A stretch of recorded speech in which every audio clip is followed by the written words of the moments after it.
जय श्री राम भक्तों स्वागत है आपका हमारा चैनल देववाणी में। भक्तों, आपको हमारी कथाएं कैसी लगती हैं हमें कमेंट करके ज़रूर बताएं।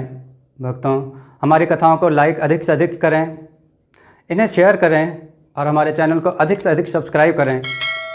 भक्तों, आपसे एक गुजारिश है, हमें इंस्टाग्राम पर फॉलो करें जिसका लिंक डिस्क्रिप्शन में दिया गया है।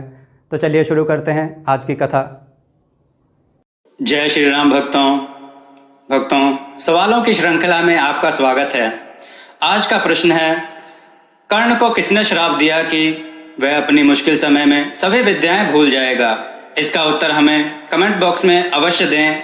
चलिए भक्तों, कथा की ओर चलते हैं। आज की कथा है एक नास्तिक व्यक्ति की भक्ति तथा चूहे मारने की दवा। आइए कथा श्रवण करें। हरि सिंह नामक आदमी शहर के एक छोटी सी गली में रहता था। वह एक मेडिकल दुकान का मालिक था। सारी दवाओं की उसे अच्छी जानकारी थी। 10 साल का अनुभव होने के कारण उसे अच्छी तरह पता था कि कौन सी दवाई कहाँ रखी है। वह इस पेशे को बड़े ही शौक से, बहुत ही निष्ठा से करता था। दिन ब दिन उसके दुकान में सदैव भीड़ लगने लगी। वह ग्राहकों को वांछित दवाइयों को सावधानी और इत्मीनान होकर देता था। उसे भगवान पर कोई भरोसा नहीं था। वह एक नास्तिक व्यक्ति था। खाली वक्त मिलने पर वह अपने दोस्तों के संग मिलकर घर या दुकान में ताश खेलता था। एक दिन उसके दोस्त उसका हालचाल पूछने दुकान पर आए और अचानक बहुत जोर से बारिश होने लगी। बारिश होने की वजह से दुकान में कोई भी नहीं था। बस फिर क्या, सब दोस्त मिलकर ताश खेलने लगे।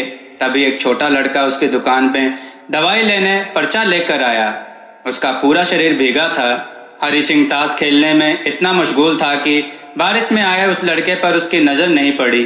ठंड से ठिठुरते हुए उस लड़के ने दवाई का पर्चा बढ़ाते हुए कहा, साहब जी, मुझे ये दवाइयाँ चाहिए। मेरी माँ बहुत बीमार है, उनको बचा लीजिए। बाहर और सब दुकानें बारिश की वजह से बंद हैं। आपकी दुकान को देखकर मुझे विश्वास हो गया कि मेरी माँ बच जाएगी। यह दवाइयाँ उनके लिए बहुत ज़रूरी हैं। इस बीच लाइट भी चली गई और सब दोस्त जाने लगे। बारिश भी थोड़ी थम चुकी थी। उस लड़के की पुकार सुनकर ताश खेलते खेलते ही हरि सिंह ने दवाइयों के उस पर्चे को हाथ में लिया और दवाइयाँ लेने को उठा। ताश के खेल को पूरा न कर पाने के कारण अनमने से अपने अनुभव से अंधेरे में ही दवाइयों की उस शीशी को झट से निकाल कर उसने लड़के को दे दिया।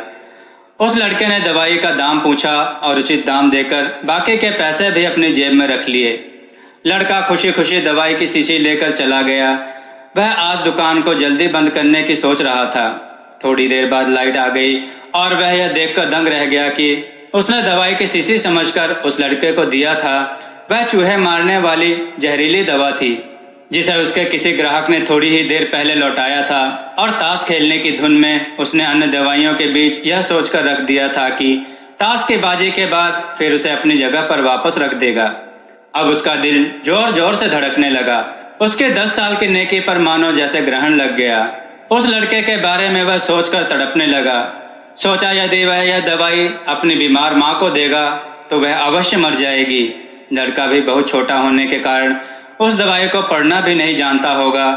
एक पल वह अपनी भूल को कोसने लगा और ताश खेलने की अपनी आदत को छोड़ने का निश्चय कर लिया।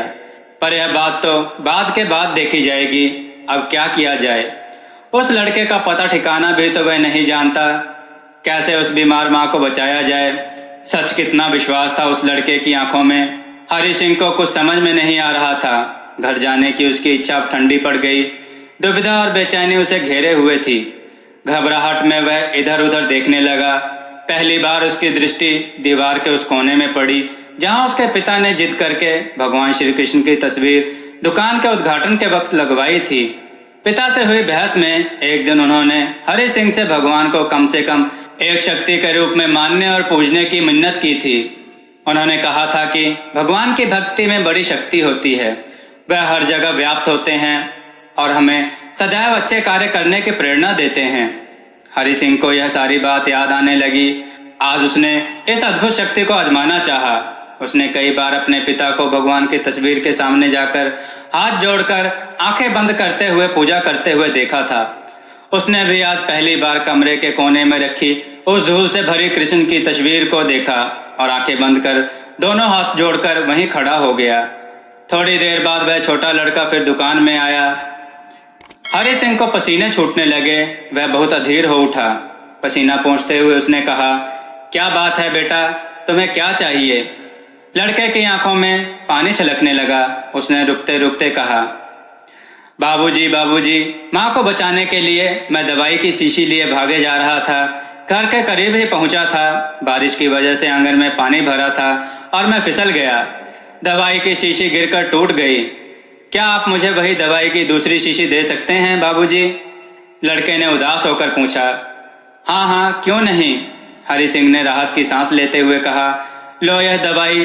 पर उस लड़के ने दवाई की शीशी लेते हुए कहा, पर मेरे पास तो पैसे नहीं हैं। उस लड़के ने हिचकिचाते हुए बड़े भोलेपन से कहा।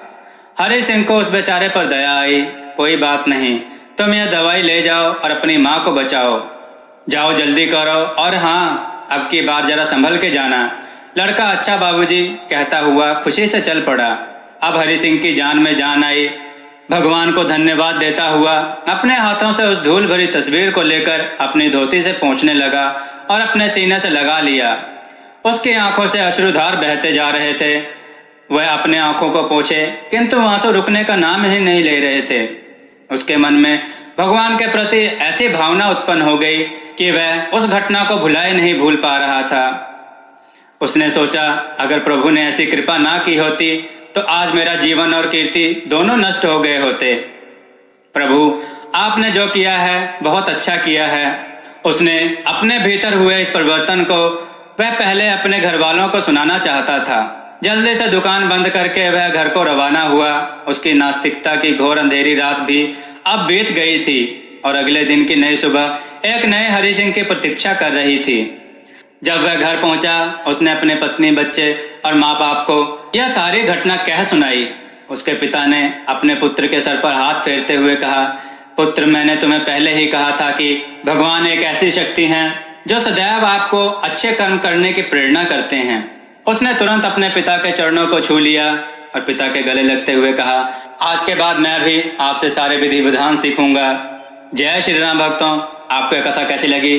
अपने विचार और सुझाव कमेंट के रूप में हमें अवश्य दें। हमारी कथाओं को लाइक जरूर करें, हमारे चैनल को सब्सक्राइब करना ना भूलें और हमारी कथाओं को शेयर जरूर किया करें, जिससे हमारी कथाओं का ज्ञान लोगों तक पहुँचे।